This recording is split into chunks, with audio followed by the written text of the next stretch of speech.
Assalamualaikum warahmatullahi wabarakatuh. Saya Joyce Oktavina Fitriandita dari kelas BPIB semester 6, NIM 3031854. Di sini saya akan membawakan materi tentang pengertian dewasa akhir. Masa dewasa akhir merupakan proses perubahan menjadi tua atau dalam istilah lainnya disebut senescence. Seseorang akan menjadi tua pada usia 50 tahun atau 60 tahun tergantung pada laju kemunduran fisiknya. Usia 60 tahun biasanya dipandang sebagai garis pemisah antara usia madya dan usia lanjut. Kondisi karena kondisi kehidupan dan perawatan yang lebih baik. Kebanyakan pria dan wanita zaman sekarang tidak menunjukkan tanda-tanda ketuaan mental dan fisiknya sampai usia 65, bahkan sampai awal usia 70 tahun. Karena alasan tersebut, ada kecenderungan yang meningkat untuk menggunakan usia 65 sebagai tanda mulai lanjut usia. Karakteristik dari dewasa akhir. Yang pertama, adanya periode penurunan atau kemunduran. Yang kedua, perbedaan individu dalam efek penuaan. Yang ketiga, ada stereotip mengenai usia lanjut. Yang keempat, sikap sosial terhadap usia lanjut. Yang kelima, mempunyai status kelompok minoritas. Yang keenam, adanya perubahan peran. Yang ketujuh, penyesuaian diri yang buruk. Yang kedelapan, ada keinginan untuk menjadi muda kembali. Yang selanjutnya, perkembangan fisik dewasa akhir. Memasuki dewasa akhir, banyak perubahan mulai terjadi, di mana perubahan-perubahan yang terjadi lebih bersifat kuantitatif daripada kualitatif. Secara berangsur-angsur, kekuatan fisik mulai mengalami kemunduran. Perubahan yang sangat terlihat pada masa dewasa akhir yaitu rambut menjadi jarang dan beruban, kulit mengering dan mengerut, gigi hilang dan gusi menyusut. Konfigurasi wajah berubah, tulang belakang menjadi bungkuk, kekuatan dan ketangkasan fisik berkurang, tulang-tulang menjadi rapuh, mudah patah dan lambat untuk dapat diperbaiki kembali. Dalam sistem kekebalan tubuh melemah sehingga orang tua rentan terhadap berbagai penyakit seperti kanker dan radang paru-paru. Yang selanjutnya, perubahan pada masa dewasa akhir. Yang pertama, perubahan pada daya ingat.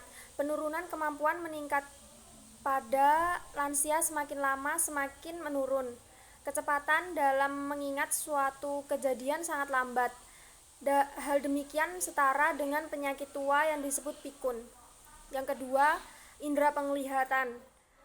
Penurunan penglihatan akan semakin dirasakan pada masa lansia. Bahkan pada masa sebelum lansia atau masa dewasa tidak sedikit orang yang mengalami rabun jauh ataupun rabun dekat. Yang keempat, indera pendengaran. Di masa dewasa akhir, seseorang akan kehilangan kemampuan mendengar sesuatu ucapan atau bunyi yang jelas. Karena di masa ini penurunan pertumbuhan saraf dan organ basal, penurunan tersebut mengakibatkan matinya saraf input yang terletak di dalam telinga. Yang keempat, penurunan pada indera peraba. Berkurangnya kepekaan yang diperoleh oleh kulit pada masa lansia karena perubahan yang dialami seorang lansia, kulit menjadi semakin kasar dan mengerut, sehingga seorang lansia sulit membedakan benda yang ia pegang. Selanjutnya, perubahan daerah bagian kepala. Berubahnya daerah pada bagian kepala merupakan hal yang wajar yang dialami seorang lansia, dan perubahan demikian merupakan perubahan yang paling mudah untuk kita dapati atau kita lihat dengan langsung. Selanjutnya, daerah tubuh. Pada lansia akan banyak terjadi perubahan pada tubuhnya seperti bahu yang tidak tegap lagi, tidak dapat membawa barang berat badan bertambah karena adanya penumpukan lemak pada bagian perut dan paha. Yang selanjutnya, penurunan atau perubahan daerah persendian. Menurunnya fungsi dari anggota gerak ini akan berakibat melemahnya seorang lansia untuk melakukan banyak aktivitas dan kaki menjadi berat untuk berjalan.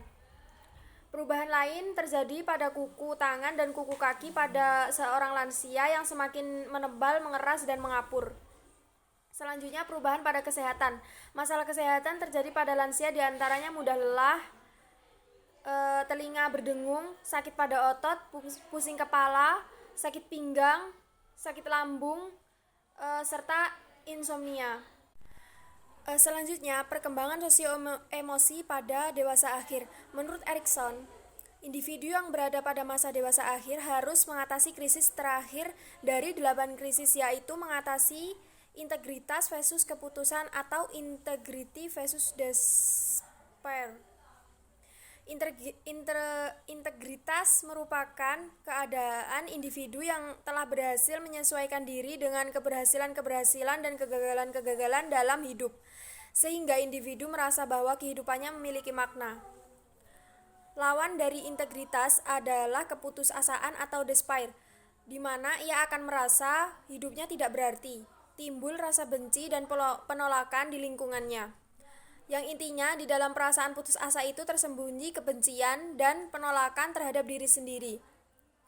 Individu yang despair tersebut tidak dapat merasakan kebahagiaan karena satu komponen kebahagiaan bagi individu lanjut usia adalah penerimaan diri.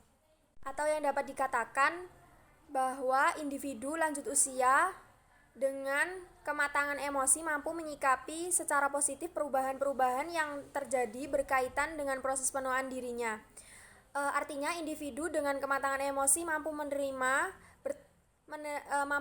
tanggung jawab akan perubahan-perubahan dalam hidupnya sebagai tantangan daripada menganggapnya sebagai beban. Dan rasa percaya diri berusaha mencari pemecahan masalahnya dengan cara-cara yang aman untuk diri dan lingkungannya, serta dapat diterima secara sosial. Pada akhirnya, individu lanjut usia yang memiliki kematangan emosi akan mampu menerima dirinya seperti apa adanya, sehingga mudah untuk beradaptasi dengan lingkungannya. Selanjutnya, perkembangan psikis pada masa dewasa akhir. Yang pertama itu perkembangan intelektual. Kemunduran kemampuan mental merupakan bagian dari proses penuaan organisme secara umum. Hampir sebagian besar penelitian menunjukkan bahwa setelah mencapai puncak pada usia 45 sampai 55 tahun, kebanyakan kemampuan seseorang secara terus-menerus mengalami penurunan. Hal ini juga berlaku pada seorang lansia. Yang selanjutnya, perkembangan emosional. Memasuki masa tua, sebagian besar lanjut usia kurang siap menghadapi dan menyikapi masa tua tersebut, sehingga menyebabkan para lanjut usia kurang dapat menyesuaikan diri dan memecahkan masalah yang dihadapi. Selanjutnya, perkembangan spiritual. Lansia yang lebih dekat dengan agama menunjukkan tingkatan yang tinggi dalam hal kepuasan hidup, harga diri dan optimisme. Kebutuhan spiritual atau keagamaan sangat berperan memberikan ketenangan batiniah khususnya bagi para lansia. Yang selanjutnya, perkembangan minat. Perkembangan minat pada masa ini terbagi menjadi 3, yaitu minat dalam diri sendiri, minat terhadap uang, dan minat untuk rekreasi. Yang selanjutnya, perkembangan kepribadian. Menurut Erikson, masa dewasa akhir dicirikan oleh tahap terakhir dari 8 tahap siklus kehidupan. Tahun-tahun akhir kehidupan merupakan suatu masa untuk melihat kembali apa yang telah dilakukan selama hidupnya. Jika kehidupan sebelumnya dapat dijalani dengan baik, maka akan merasakan kepuasan pula pada masa tuanya, atau sebaliknya. Pada perkembangan kognitif, kecepatan dalam memproses informasi mengalami penurunan pada masa dewasa akhir. Selain itu, orang-orang dewasa lanjut kurang mampu mengeluarkan kembali informasi yang telah disimpan dan diingatnya. Kecepatan memproses informasi secara pelan-pelan memang akan mengalami penurunan pada masa dewasa akhir. Mungkin cukup itu yang dapat saya sampaikan dari materi perkembangan dewasa dan lansia. Bila ada salah dan khilaf mohon dimaafkan. Akhiran, wassalamualaikum warahmatullahi wabarakatuh.